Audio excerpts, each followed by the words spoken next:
Since its debut in 2019, it's quickly become one of the most highly anticipated events for Maryland arts community, the Maryland Arts Summit.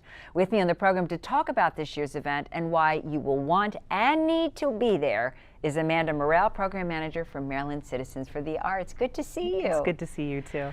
I know about the Arts Summit, but I think there may be some of our viewers who don't. But before we even talk about this, let's talk about the Maryland Citizens for the Arts, otherwise known as MCA. Tell me a little bit about the organization. Sure, we're a statewide advocacy organization. So in advocacy, it's a lot of education. So we educate both the community on the importance of public funding for the arts, which is funded through the Maryland State Arts Council.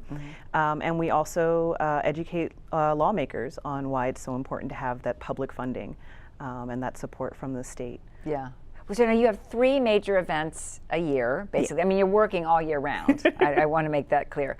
But you have 3 major events. We're going to talk about all of them, but let's first focus on the one that's coming up shortly. Tell us about the summit. So the Maryland Arts Summit came out of, we saw a need for more networking and for people to have a place to share both their art, their practicing art, and their arts programming.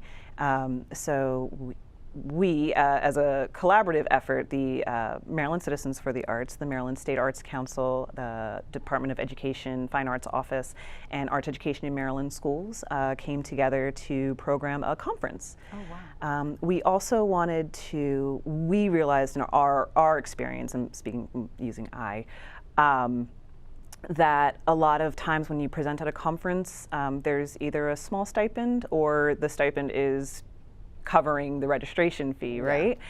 So we really wanted to make sure that we put forth an effort to find the money to pay presenters, to pay performers.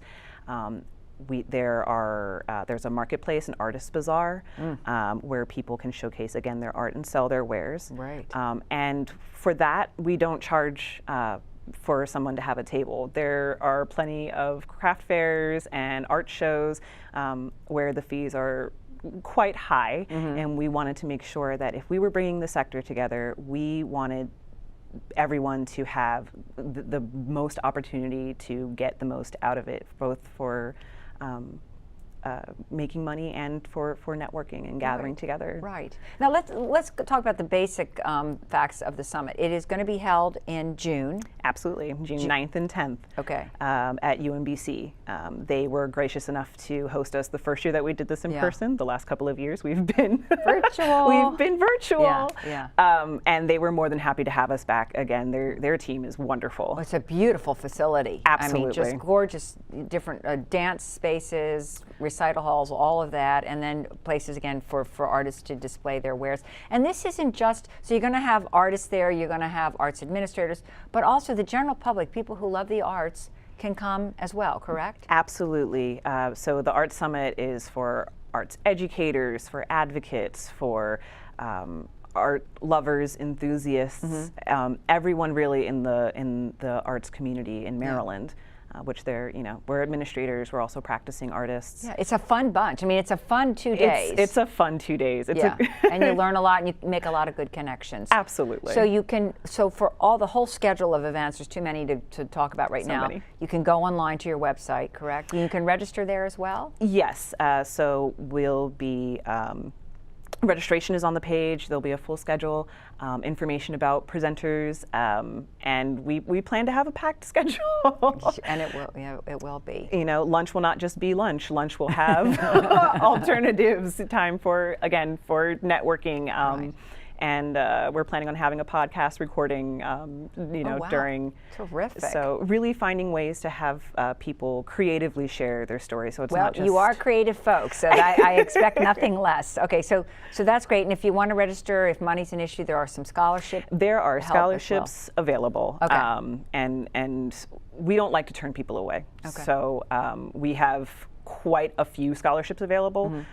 So if you want to come, we want to make sure that we can make that happen. Okay, so this whole Art Summit actually was inspired by something that was a little smaller, which was the Arts Lab. Can you tell me quickly about that? Absolutely. So Arts Lab is it's a fall symposium. It's a much smaller event, usually around 125 5 with I've attended one of those. Yes.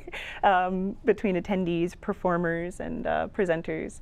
And it really was more of a workshop type day. You know, we'd open the day with a keynote and performance, and then we'd break out into groups. And the last couple of years have been virtual.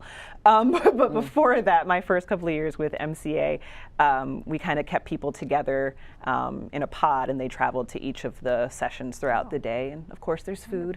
We always feed people. I right? can attest. Breakfast The and food lunch. is the food is very good. And then I guess some folks, your colleague Nicholas Cohen calls it the signature event. I know you think all three are signature events. Tell us about all the advocacy work you do, not only year round, but that very important day, which is Maryland Arts Day. Sure, Maryland Arts Day. We, in the before times, we had between 500 and 600 advocates. Again, those arts educators. And I was there. I'm always there every February. There. Yeah. We go down to Annapolis, and we, again, very much so, we educate everyone on what the ask is for the, and it's usually the appropriation for the State Arts Council that we ask the General Assembly to support every year. Yeah. And we then have time to have our lawmakers come to us, and many counties, for any lawmakers that are tied up in meetings or any hearings, they put packets together, and they will go to the offices and deliver you know, information. And again, it's that important, you know, why it's important to have public funding. Yeah, and it's important. And this year, just in the little time we have left, this year you've done very well. It's been a tough 2 years for the arts. It has been. But you've gotten some great support from the state. We've been very fortunate to have continued funding, and our funding has actually grown the last couple of years, despite being in a pandemic. Yeah, so you have what, $28.8 million? $28.8 million for the State Arts Council, and that's for general operating grants and grants for teaching artists and arts education programs, folk and traditional arts.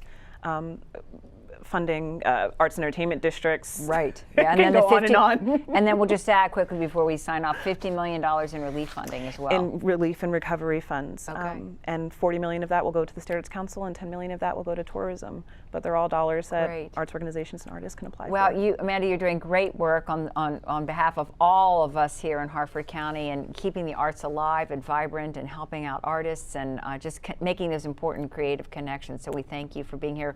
Again, the summit is on June 9th and 10th. Absolutely. People can go online, they can find out all kinds of information, be a really active part of the arts community. So thanks so much. Thank you so much for having me. All right.